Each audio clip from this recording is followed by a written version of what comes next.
Sometimes with a one-page test, you get a doozy, and I think that's what this one's going to be. Quite an interesting read. Perhaps you've heard of him before, seen him on television, or read his other work, or heard his voice, his mesmerizing voice, which you can find on YouTube. This is Alan Watts, The Book, on the taboo against knowing who you are.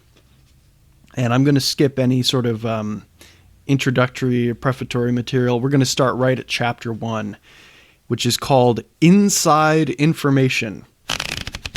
Just what should a young man or woman know in order to be in the know? Is there, in other words, some inside information, some special taboo, some real lowdown on life and existence that most parents and teachers either don't know or won't tell? In Japan, it was once customary to give young people about to be married a pillow book. This was a small volume of woodblock prints, often colored, showing all the details of sexual intercourse. It wasn't just that, as the Chinese say, one picture is worth 10,000 words.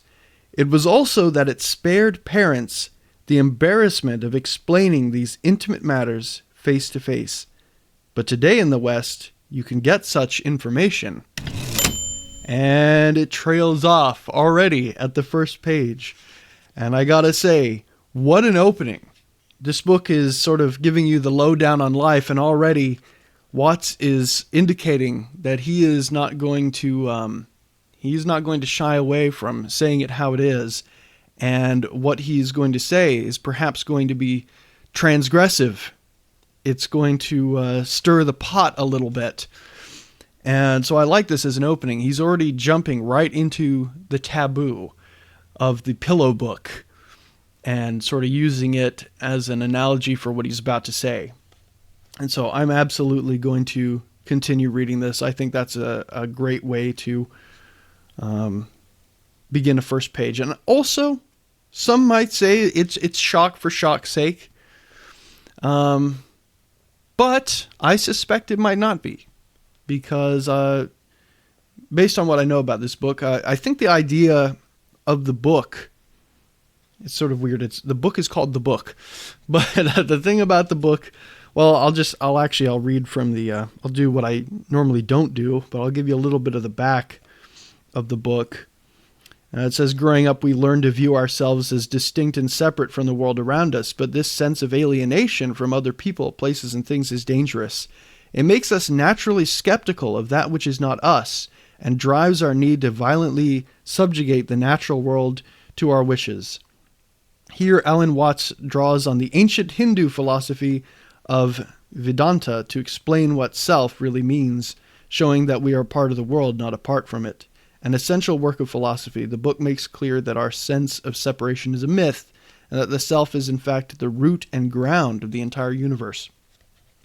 And so all this is well and good, but if you're going to present a philosophical idea, I have a couple thoughts about this. I think you should either tell it in a story format, perhaps like Dostoevsky and others, or you could do what Watts seems to have done here, and you could tell the information in such a way to where it's like, there's a mystery, there's something left unresolved, there's something transgressive. It's like, or in this case, it actually even feels like it's sort of forbidden. The truth is almost like this forbidden taboo thing, and we need to turn to the next page to figure out what that is.